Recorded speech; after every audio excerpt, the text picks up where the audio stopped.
परमाणु संरचना में आज एक नया टॉपिक है क्वांटम संख्या। क्वांटम संख्या क्या है? यह भी अन्य संख्याओं की तरह एक संख्या है जिसकी सहायता से हम इलेक्ट्रॉन की यथार्थ स्थिति का निर्धारण करते हैं। कैसे? जैसे किसी को किसी के गांव तक पहुंचने के लिए उसका पता ज्ञात होना जरूरी है। पता के आधार पर हम उस स्थान तक पहुंच जाते हैं। फिर उस व्यक्ति का नाम ज्ञात होना जरूरी है। नाम ज्ञात होने के पश्चात सपोज दैट वहां दो लोग के ही नाम के हैं तो पिता का नाम ज्ञात होना जरूरी है। पिता के नाम में भी समानता है तो उनके कास्ट का भी ज्ञान होना चाहिए। इस आधार पर हम स्टेप बाय स्टेप अपने जहां हमको पहुंचना है वहां तक हम पहुंच जाते हैं। तो किसी स्थिति किसी स्थान तक पहुंचने के लिए हमें यथार्थ एक्यूरेट पते की आवश्यकता होती है। उसी प्रकार परमाणु में इलेक्ट्रॉन की स्थिति को जानने के लिए जिन जिन बातों की आवश्यकता होती है उन्हें कहते हैं क्वांटम। परमाणु में इलेक्ट्रॉन की यथार्थ स्थिति accuracy position of electron in atom कहाँ है, वो किस हाल में है, वो जानने के लिए जिन संख्याओं का यूज किया जाता है वो क्या कहलाती है? क्वांटम संख्या। ये क्वांटम संख्याएं जैसे हमारा गांव का नाम, पता, पोस्ट, जिला, तहसील, ये सब ज्ञात होना चाहिए। इसी प्रकार इलेक्ट्रॉन्स को भी क्लियर करने के लिए इलेक्ट्रॉन की एक्यूरेट पोजीशन के लिए हमें जिन संख्याओं की आवश्यकता होती है उन्हें कहते हैं क्वांटम संख्या। ये संख्याएं हैं पहला मुख्य क्वांटम संख्या। मुख्य क्वांटम संख्या इसे कहते हैं प्रिंसिपल क्वांटम। दूसरा है दिग्वंशी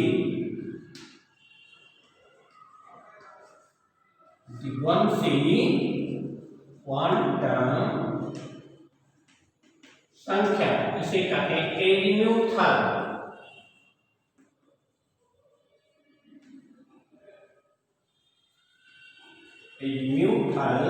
क्वांटम नंबर। तीसरा है चुंबकीय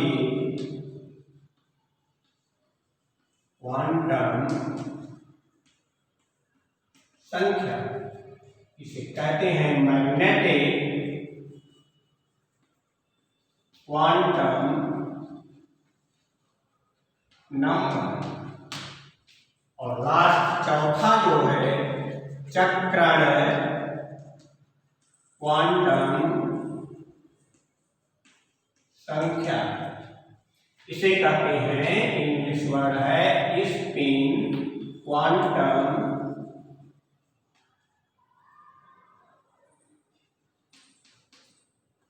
नंबर। ये चार ऐसी संख्याएं हैं जिनके द्वारा हम इलेक्ट्रॉन की परमाणु में यथार्थ स्थिति की जानकारी कर सकते हैं।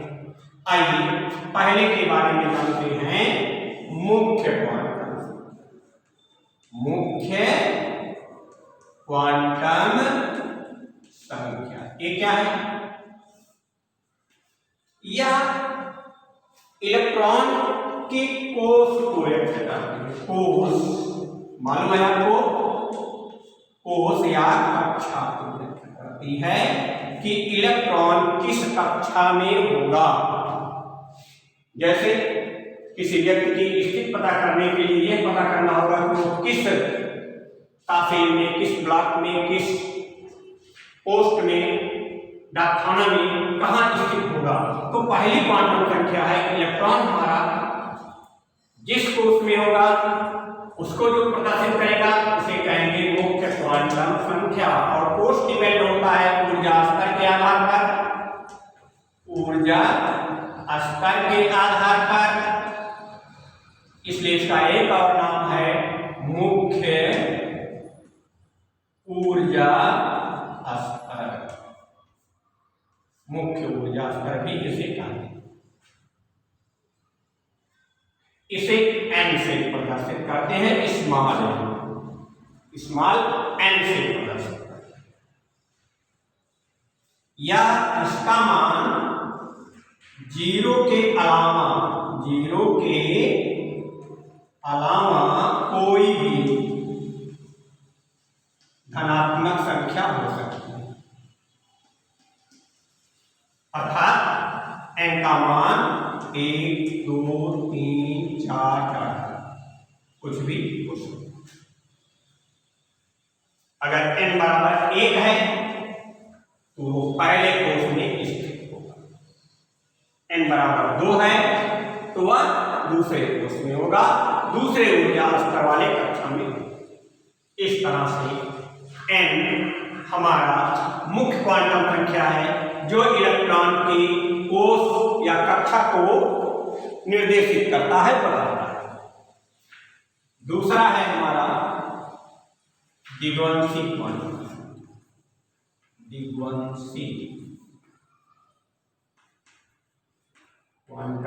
संख्या। ये क्या है? ये इलेक्ट्रॉन के उपकोष के बारे में बताता है। उपकोष या उपकक्षा। और उपकोष क्या है? S P D F। तो उपकोष को उप ऊर्जा स्तर भी कहते हैं। उप ऊर्जा स्तर क्यों? क्योंकि इलेक्ट्रॉन कोष के उपकोष मुख्य ऊर्जा स्तर के उप ऊर्जा स्तर में स्थित होता है। जो इसको इंगित करता है उसे कहते हैं द्विध्रुवीय क्वांटम संख्या। इसे प्रदर्शित करते हैं L। इसे प्रदर्शित करते हैं L। L का मान 0 से स्टार्ट होता है। 0 1 2 3 4 5। इसका मान 0 के साथ कोई भी धनात्मक संख्या हो सकती है। n का मान क्या था? 0 के अलावा कोई धनात्मक संख्या हो सकती है। जबकि L का मान 0 सहित कोई धनात्मक संख्या हो सकती है।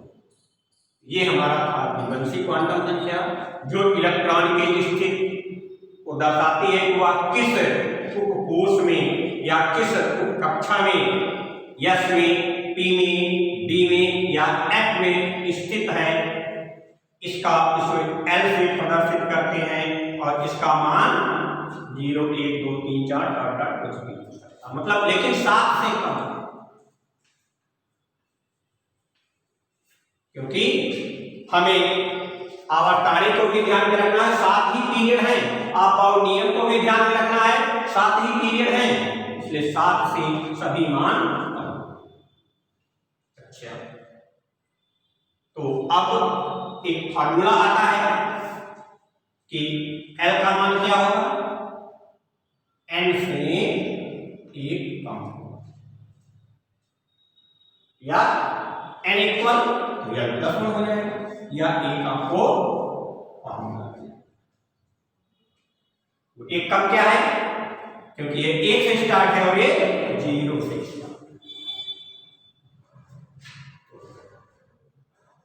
एक और लिख सकते हैं n इक्वल L प्लस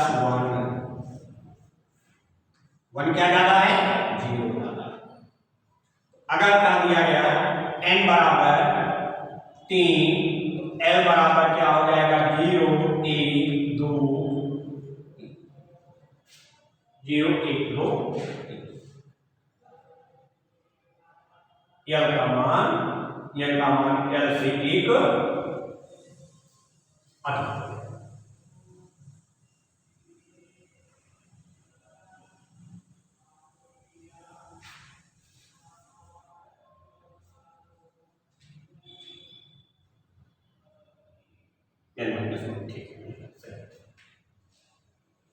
तो इस तरह से हम द्विगुणसी क्वांटम संख्या की गणना कर सकते हैं। तीसरा हमारा है चुंबकीय क्वांटम।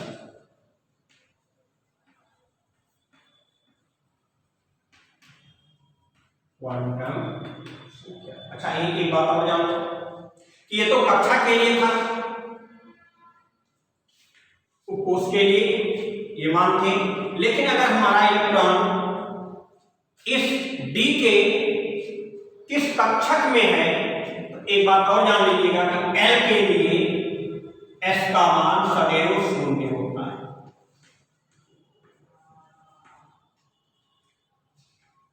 उपकोष के आधार पर, उपकोष में क्या होता है, एल का मान एस के लिए सदैव 0 होता है। एल का मान अगर कहीं पी दिया है उसके लिए 1, एल का मान अगर कहीं डी दिया है उसके लिए 2, और एल का मान अगर हमारा इलेक्ट्रॉन या उपकोष में है तो इसके लिए इसका मान 3 हो जाता है।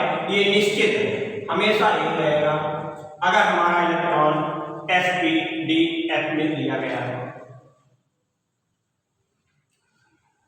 इसके बाद चुंबकीय क्वांटम संख्या या कक्षक अभिविन्यास को प्रदर्शित, अभिविन्यास को प्रदर्शित, हमारा कक्षक कितना एक्सपेंड कर सकता है, इसे एम से प्रदर्शित करता है। चुंबकीय क्वांटम संख्या को एम से प्रदर्शित करते हैं, स्मॉल एम। तो स्मॉल एम का मान जो होता है 2l+1। एम के कितने मान हो सकते हैं, एल का 2 गुना से 1 अधिक। जैसे एल का मान अगर है, एल का मान अगर है 0, 1, 2, तो एम का मान हो जाएगा 2 × 3 + 1 = 7। और 7 मान क्या होगा, -1 -2 -1 0 1 2।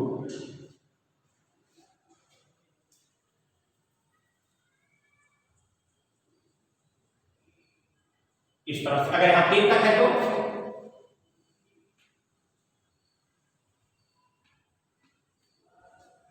3 होगा, तो जब 3 लिख दे तो हम यहाँ 3 कर देंगे, 2 लिखेंगे तो 2 कर देंगे, जितना मान होगा उसके 2 गुणे से 1 अधिक हो जाएगा। 5 मान है, 1 2 3 4 और 5। एम का मान एल के 2 गुणे से 1 अधिक होता है। या कक्षक के अभिविन्यास को और चुंबकीय गुण को भी बताओ, चुंबकीय व्यवहार को भी प्रदर्शित करें। एम का मान n² के भी बराबर है। इसकी चर्चा हम किसी उदाहरण को लेकर के करते हैं। चौथा है हमारा एस, चक्रण